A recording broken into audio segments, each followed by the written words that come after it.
Good morning, students. Today let us continue the second chapter from your beehive, that is the sound of music. Part 1 we have done it. Today let us move on to second part, and that is the Shehnai of Bismillah Khan. Open to your textbook, page number 21. Yes. You look at page number 21, you will find there some prominent or eminent personalities with their musical instruments. It's good that I give you some time homeworks, and so for your homework, find out who are these people and what are the instruments they are playing, what are they famous for. You will find this very easy to find in your social textbook, either 7th or 8th standard or even 9th standard, I think, I am not very sure. You will find all these people. Okay, write down. It will not be asked for your exams, but then it is good to know for your general knowledge. Okay, and we are going to learn today is the last picture you can see, that is the Shehnai Maestro Bismillah Khan. See there, think of the Shehnai, and the first thing you will probably imagine is a wedding or a similar occasion or function. The next would probably be Ustad Bismillah Khan, the Shehnai Maestro, playing this instrument. You know, especially Indian marriages, and okay, nowadays in the metropolitan city it is already disappearing, but still in the rural areas if you go, and North Indian wedding, it's a must. Shehnai is a must for the wedding and some auspicious occasion. Without that it is incomplete. And when we think of this instrument, our mind goes to its origin or the one who started, and that is none other than Ustad Bismillah Khan. He was the one to introduce this Shehnai in India. Follow the book. The first paragraph you see.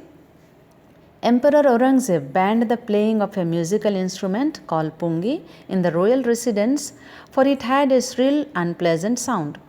Pungi became the generic name for reeded noisemakers. Few had thought that it would one day be revived.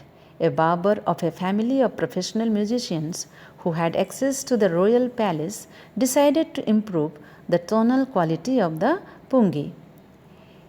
He chose a pipe with a natural hollow stem that was longer and broader than the pungi, and made 7 holes on the body of the pipe. Let's see here. You see, Emperor Aurangzeb, he was a very powerful emperor. He banned playing of the musical instrument in his royal residence. Banned means he stopped, he completely cancelled. Nobody should play this pungi. That was the musical instrument those days. What was the reason he gave? Because he said it had shrill, unpleasant sound. Shrill, unpleasant means it is very, it was very, very strong sound, strong music, which was unpleasant, not so good sounding. Okay, not good, not pleasant, this is unpleasant, not good sound for him. And that pungi became generic name. Generic name means it was given to a class or group of as a whole. That means one generation or one let's say one group of noisemakers. Reeded means, reeded is actually wind instruments which have reeds like a flute. Okay, so it becomes for them. So he considered pungi as not needed at all in his royal residence, because it was creating something unpleasant sound, and it was a reeded noisemakers. Only simply it was producing some sort of unpleasant noise. Few people thought that one day it would be revived. Revived means it would be improved upon. Nobody thought. They thought after that it will disappear, this pungi. But then the barber, you know who is a barber, of a family of professional musicians, about whom we are studying, by now, that is the Bismillah Khan. He had a family of professional musicians. That means all his family members, his father, his grandfather, his uncles, all were the professional musicians who had an access to the royal palace. That means they were going and playing in the royal palace. Now he decided to improve the tonal quality of the pungi. Tonal quality means the tone of this pungi, because it was not producing good sound, no, it was not a pleasant sound. So he thought he is going to improve on it. And so what he did, he chose a pipe with a natural hollow system, some holes he made, okay, which was little longer and broader than the pungi. You will see in the next page the picture of pungi and the shehnai. You see how he improved on it. And made 7 holes on the body of the pipe. I am sure you might have seen the vansuri we call in India, in Indian language, the flute. You know, there are seven holes. You close some holes and open it some, and you blow it and will come melodious sound. And same thing happened to him also. While he played on it, he closing and opening some of these holes, some soft and melodious sounds were producing. And so he was very happy. When he played on it, closing and opening some of these holes, soft and melodious sounds were produced. He played the instrument before royalty and everyone was impressed. The instrument, so different from the pungi, had to be given a new name. As the story goes, since it was first played in the Shah's chambers and was played by a Nai barber, the instrument was named the Shehnai. You see, he played the instrument before royalty. Royalty means this royal people in the residence of whom? Emperor Aurangzeb. And everyone was impressed. You know what is impressed? Everyone was taken up by that. And so the instrument was different from pungi, and so they thought the new name has to be given. And so the story goes, it was first played in the Shah's chambers and was played by a barber, that is Nai, and so the coining word, you know, Shah and Nai becomes Shehnai. Remember how the name came into its existence, because he played first in the Shah's chambers. You have the question there, why the name Shehnai, okay. You see the difference between pungi and Shehnai. Let's move on to the second paragraph.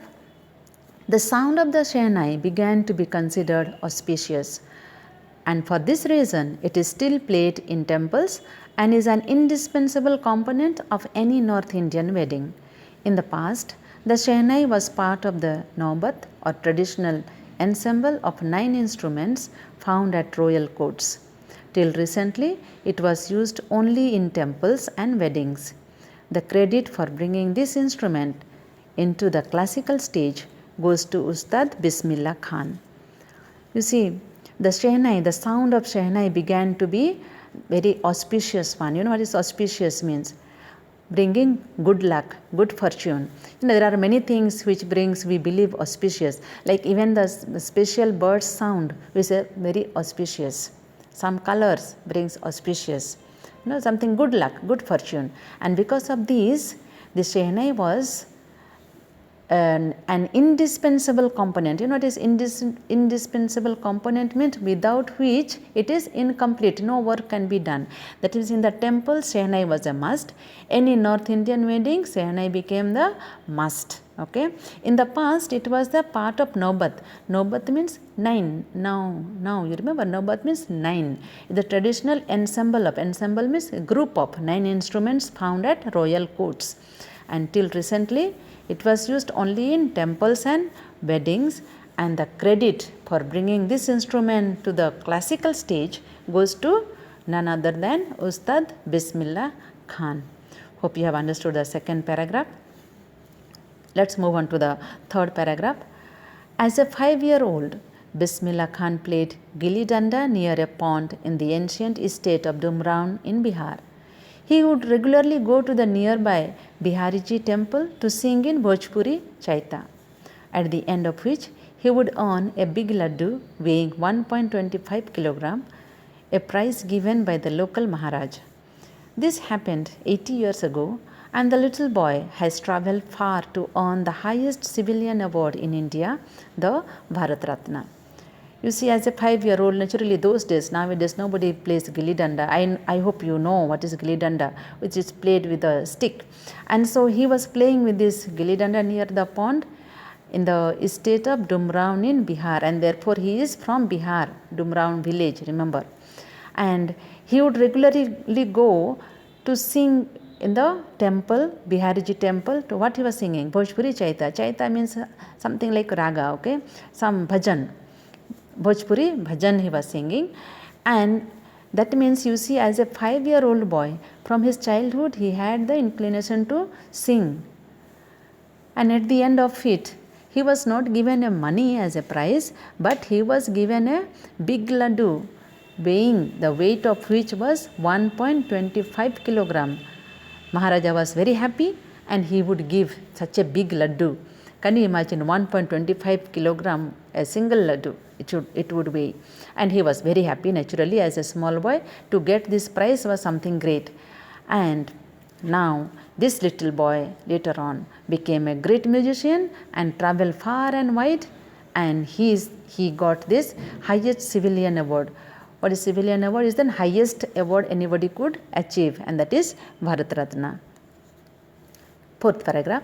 Born on 21st March 1916, Bismillah belongs to a well-known family of musicians from Bihar. His grandfather, Rasul Bakhsh Khan, was the Shehnai Nawaz of the Bhojpur King's Court. His father, Paigambar Bakhsh, and other paternal ancestors were also great Shehnai players.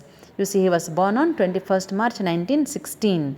Remember that. And in the introduction already it is said that he belongs, not on the introduction, the first paragraph, he comes from the family of musicians from Bihar. That means his father, his grandfather, his uncles all were musicians. He was from Bihar, from Dumraon village. His grandfather was Rasul Bakhsh Khan. He was the Shehnai Nawaz of Bhojpur King's Court. He was playing in the King's Court, Shehnai. So naturally it had come down on his son's son. And his father, Paigambar Bakhsh, and his paternal ancestors means father's side, father's brothers and so on, they are the paternal ancestors. They were also great Shehnai players. And so it was nothing new for this small boy. He was watching, all were playing Shehnai, and therefore he too wanted to play one day the Shehnai.